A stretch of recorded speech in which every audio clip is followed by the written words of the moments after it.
Hello guys, welcome to my channel. நான் உங்கள் ஷஃபி. இன்றைக்கி நம்ம சேனலில் 10th ஸ்டாண்டர்டுக்கு ப்ரிஸ்கிரைப் ஆகிருக்க டஸ்ட் ஆஃப் ஸ்னோ அப்படின்ற போயம் பற்றி தான் பார்க்க போகிறோம்.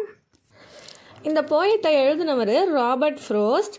ஃபஸ்ட்டு ஆத்தர் இன்ட்ரோடக்ஷன் பார்த்தலாம். ராபர்ட் ஃப்ரோஸ்டோட ஃபுல் நேம் என்ன அப்படின்னா ராபர்ட் லீ ஃப்ரோஸ்ட். இவர் மார்ச் 26, 1874 பிறந்து ஜனவரி 29, 1963 இறந்துருக்காரு. இவர் ஒரு அமெரிக்கன் போயட்.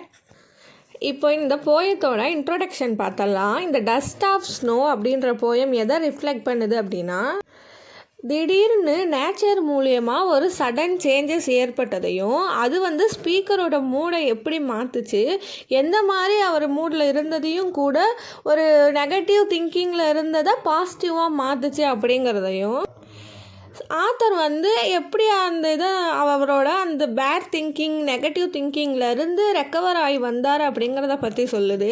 இந்த போயம் ஃபர்ஸ்ட்டு 1923 நியூ ஹாம்ஸ்பயர் அப்படின்ற கலெக்ஷனில் தான் பப்ளிஷ் பண்ணப்பட்டது.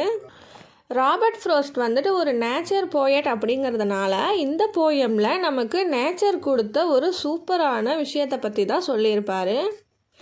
இப்போ போயம் லைன்ஸ் பார்த்தரலாம். The way a crow shook down on me, the dust of snow from the hemlock tree has given my heart a change of mood and saved some part of a day I had rode.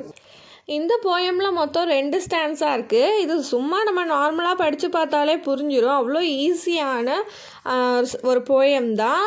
இவ்வளோ சின்ன poem தான், ஆனால் இதோட meaning ரொம்ப பெருசு.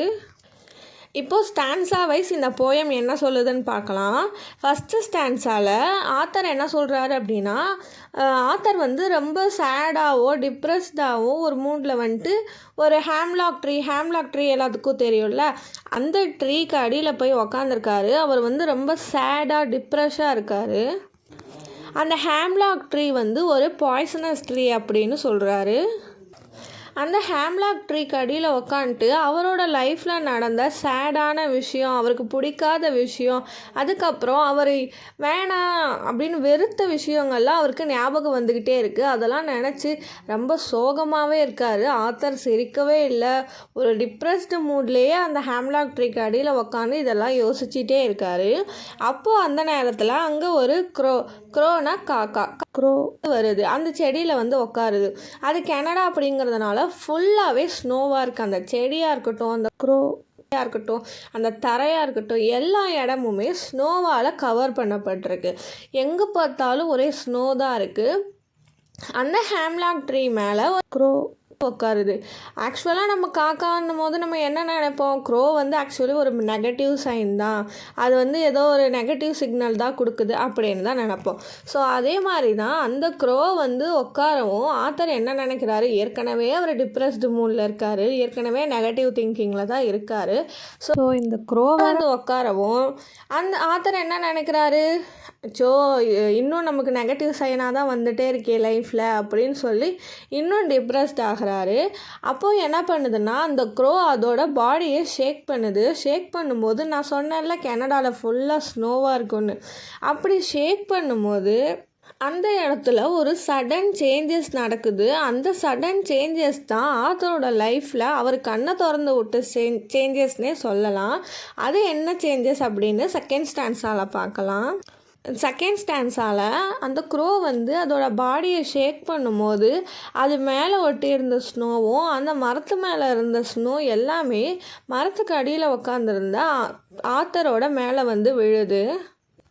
Author அதை பார்த்துட்டு டக்குன்னு ஒரு மாதிரி அவருக்கு ஒரு ரினிவல் கிடைச்ச மாதிரி இருக்குது. டக்குன்னு எந்திரிச்சிட்டு அவரோட சேட்னஸ் எல்லாம் மறந்து, இவ்வளோ நேரம் நம்ம டைம் வேஸ்ட் பண்ணிட்டோமே, இந்த கவலையான விஷயத்தை நினச்சி நம்ம லைஃப்பில் இவ்வளோ நேரத்தை நம்ம வேஸ்ட் பண்ணிட்டோம், இனிமேல் நம்ம இந்த டைமை திருப்பி கொண்டு வர முடியுமா, முடியாதுல்ல. ஸோ இனிமேல் நம்ம கவலைப்படக்கூடாது, நம்ம எப்பயுமே பாசிட்டிவாக திங்க் பண்ணணும் அப்படின்னு நினைக்கிறாரு. இதுக்கு ஒரு நல்ல எக்ஸாம்பிள் சொல்கிறேன். இப்போது நீங்கள் காலேஜ் படிச்சுக்கிட்டு இருக்கீங்க, இல்லை ஏதோ ஒரு ஒர்க் கூட போயிட்டுருக்கீங்கன்னு வச்சுக்கலாம். உங்களுக்கு ஒரு ஃப்ரெண்டு இருக்காங்க, ஒரு பெஸ்ட்டு ஃப்ரெண்டுன்னு வச்சுக்கலாம். ஸோ அவங்க வந்துட்டு காலையிலேருந்து வந்ததுலேருந்தே ரொம்ப சேடாகவே இருக்காங்க. நீங்கள் என்ன கேட்டாலும் எதுவுமே சொல்லவே மாட்டேங்கிறாங்க. ஏன் சோகமாக இருக்கேன்னு கேட்டாலும் பதில் சொல்ல மாட்டேங்கிறாங்க, எதுக்குமே சொல்ல மாட்டேறாங்க. ஆனால் அவங்க பார்த்தாலே நமக்கு தெரியுது அவங்க சேடாக இருக்காங்க அப்படின்ட்டு. ஸோ இப்போது நீங்கள் 2 பேரும் கீழே இறங்கி சரி வா நம்ம வெளியே போயிட்டு வரலாம் அப்படின்னு சொல்லிட்டு கீழே இறங்கி வரீங்க. கிளாஸில் இருந்தாலும் கிளாஸை விட்டு கீழே இறங்கி வரீங்க. ஸோ அப்போ அங்கே மழைக்காலமாக இருக்கும்போது நம்ம ஒரு செடிக்கடியில் நிற்கிறோம். நானும் வச்சுக்கலாம், நானும் என் ஃப்ரெண்டும் செடிக்கடியில் நிற்கிறோம். அவள் சோகமாகவே இருக்கா. நான் என்னான்னு கேட்டேன், சொல்லலை. ஸோ இந்த செடிக்கடியில் நிற்கும் போது சரி லைஃப்னு இருந்தாலே கண்டிப்பாக எல்லாருக்குமே ஏதாவது ஒரு பிரச்சனை இருக்கும் தான். ஸோ அதை நம்ம நினச்சிட்டே இருக்கக்கூடாது. அது அந்த டைம் நடந்துச்சு அப்படின்னா அடுத்த டைம் அதை நம்ம ஃபர்காட் பண்ணிவிட்டு அடுத்த வேலையை பார்க்கணும். ஃபுல்லாக அட்வைஸ் போட்டு உங்கள் ஃப்ரெண்டை அறுக்கிறதுக்கு ஒரு செடிக்கு அடியில் போய் நின்று அந்த மழை காலத்தில் அந்த செடியை பிடிச்சி இழுத்தீங்கன்னு வச்சுக்கோங்க, அதுலேருந்து தண்ணியெல்லாம் பொலன்னு கொட்டின உடனே உங்கள் ஃப்ரெண்டு அவ்வளோ சோகமாக இருந்தவங்களோட ஃபேஸ் வந்து டக்குன்னு சிரிக்கிற மாதிரி மாறும். இது யாராவது நீங்கள் நோட்டீஸ் பண்ணி பார்த்துருக்கீங்களா? எனக்கு என் ஃப்ரெண்ட்ஸ் பண்ணியிருக்காங்க. ஸோ அதனால தான் நான் எக்ஸாம்பிளாக இதை சொல்கிறேன். நான் பெருசாலாம் கவலைப்பட மாட்டேன், ஐம் டேக் இட் ஈஸி தான். பட் இருந்தாலும் எனக்காச்சும் ஒரு நாள் நம்ம லைஃப்பை பற்றி யோசிக்கும் போதோ ஃப்யூச்சர் பற்றி யோசிக்கும் போதோ ஏதாச்சும் ஒன்று நம்ம கவலைப்பட்டோன்னு வச்சுக்கோங்களேன். என் ஃப்ரெண்டு என்ன பண்ணால் நான் போய் அந்த மரத்தடியில் நின்றுட்டு இருக்கும்போது அந்த கிளைய பிடிச்சி இழுத்தா அதுலேருந்து தண்ணி கொட்டும். எனக்கு அது என் மேலே பட்டதுமே எனக்கு ஒரு ஹாப்பினஸ் திடீர்னு சரி ஓகே அப்படின்னு அந்த டக்குன்னு ஒரு ஹாப்பினஸ் வருது இல்லையா, அதே ஹாப்பினஸ் தான் இப்போ நம்ம ஆத்தருக்கும் வந்திருக்கு அந்த ஸ்னோ அவர் மேலே பட்டதும். பாருங்களேன் எவ்வளோ வியப்பாக இருக்குது. லைஃப்பில் நடக்கிறது ஒரு சின்ன விஷயம் தான். அந்த சின்ன விஷயம் கூட நம்ம லைஃப்பில் நிறைய விஷயத்த நமக்கு கற்றுக் கொடுக்கும். ஸோ ஆத்தர் மேலே விழுந்த அந்த ஸ்னோ வந்து ஆத்தருக்கு என்ன சொல்லுது அப்படின்னா, நம்ம எப்பயுமே நெகட்டிவ்ஸை நினச்சிட்டே இருந்தோம்னா நெகட்டிவ்ஸ் மட்டும்தான் நடக்கும். ஸோ நம்ம பாசிட்டிவாக நினைக்க கற்றுக்கணும். அப்போ தான் நம்ம லைஃப்பில் எல்லாமே பாசிட்டிவாக நடக்கும். இவ்வளோ நேரம் நான் கவலைப்பட்டனே, இப்போ டைமெல்லாம் வேஸ்ட் பண்ணனே, இப்போ என் கவலை மாறிடுச்சா, நான் நினச்சது ஏதாவது நடந்துருச்சா, இல்லைல்ல. ஸோ நம்ம எதுக்கு ஃபீல் பண்ணணும்? திடீர்னு அந்த ஸ்னோ எப்படி நம்ம மேலே விழுந்து ஒரு புத்துணர்ச்சி தந்துச்சோ அதே மாதிரி நம்ம லைஃப்பையும் நம்ம எப்பயுமே எக்ஸைட்மெண்ட்டாக எடுத்துக்கணும். எதுக்குமே ஃபீல் பண்ணக்கூடாது, ஓவராக திங்க் பண்ணக்கூடாது. எதுக்குமே நம்ம ஒரு விஷயத்தை டேக் இட் ஈஸியாகவும் சரி ஓகே இதெல்லாம் சரியாயிடும் அப்படின்னு நம்ம எடுத்துக்கிட்டோம் அப்படின்னா கண்டிப்பாக அதுக்கான சொல்யூஷனை நம்மளால் கண்டுபிடிச்சி அதை சால்வ் பண்ண முடியும். ஸோ அதனால் ஆத்தர் என்ன சொல்கிறாரு அப்படின்னா, எதையுமே அதிகமாக யோசிக்காதீங்க. நம்ம லைஃப்பில் நடந்த துக்கத்தை நினச்சி டைம் வேஸ்ட் பண்ணாதீங்க. எல்லார் லைஃப்லேயுமே எப்படி ஹாப்பினஸ் அப்படிங்கிறது ஒன்று இருக்கும். ஸோ அது இன்னொரு பார்ட்டு சேட்னஸும் இருக்கும் தான். ஸோ இதெல்லாம் நம்ம ஓவர் கம் பண்ணிவிட்டு பாசிட்டிவாக யோசித்து நம்ம அடுத்த கட்டத்துக்கு போனால் தான் நம்ம லைஃப்பில் நம்ம சக்ஸஸ் ஆக முடியும் அப்படின்னு சொல்கிறாரு. அப்புறம் என் லைஃப்பில் நடந்த இந்த ஃபாலிங் ஸ்னோ எனக்கு எப்படி ஒரு ரெக்ரெட்டை கொடுத்து அடுத்த கட்டத்துக்கு நம்ம யோசிக்கணும், இனிமேல் ஃபீல் பண்ணக்கூடாதுன்னு இந்த சின்ன விஷயம் லைஃப்பில் நமக்கு எவ்வளோ பெரிய சேஞ்சஸ் கொடுக்குதோ, ஸோ அதே மாதிரி உங்கள் லைஃப்பில் நீங்கள் ஏதாவது கவலைப்பட்டுட்டு இருந்தீங்கனாலும் சரி, ஏதாச்சும் நினச்சி என்னடா இப்படி ஆயிடுச்சே அப்படின்னு நீங்கள் ஃபீல் பண்ணுறது அந்த மாதிரி எது இருந்தாலும் உங்கள் லைஃப்பில் நடந்த சின்ன குட்டி ஹாப்பினஸான விஷயத்தை நினச்சி கண்டிப்பாக நீங்கள் ஃபுல்ஃபில் பண்ணிக்கோங்க. அப்போ தான் உங்கள் சோலும் உங்கள் ஹார்ட்டும் எப்பயுமே ஆக்டிவாக இருக்கும். அப்புறம் நம்ம மைண்டும் ரிலாக்ஸாக இருக்கும் அப்படின்னு சொல்லி இந்த போயத்தை முடிக்கிறாரு.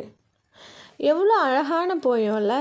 ஜஸ்ட்டு 2 ஸ்டான்ஸாக தான். டஸ்ட் ஆஃப் ஸ்னோ, அந்த ஸ்னோ மேலே உளுந்த அந்த சின்னோண்டு விஷயம் கூட ஆத்தருக்கு இவ்வளோ பெரிய ரெக்ரெட்டையும் இவ்வளோ பெரிய மீனிங்கையும் கொடுத்துருக்கு அப்படின்னா நம்ம லைஃப்பில் நமக்கு ஏதாச்சும் நடந்த ஒரு சின்ன விஷயத்தை கூட வச்சு நம்ம சந்தோஷப்பட்டுக்காமையாக இருந்துக்க போகிறோம் சொல்லுங்கள். ஸோ எப்பயுமே நம்மளுக்கு எது நடந்தாலும் அதை டேக் இட் ஈஸியாக எடுத்துகிட்டு ஹாப்பியாக லைஃப்பை லீட் பண்ணணும். ஸோ நம்ம லைஃப்பை வாழ்கிறது கொஞ்சமோ நிறையாவோ குட்டியோ பெருசோ எப்படியாக இருந்தாலும் அதை அக்செப்ட் பண்ணிக்கிட்டு எப்பயுமே ஹாப்பியாக இருக்கணும்.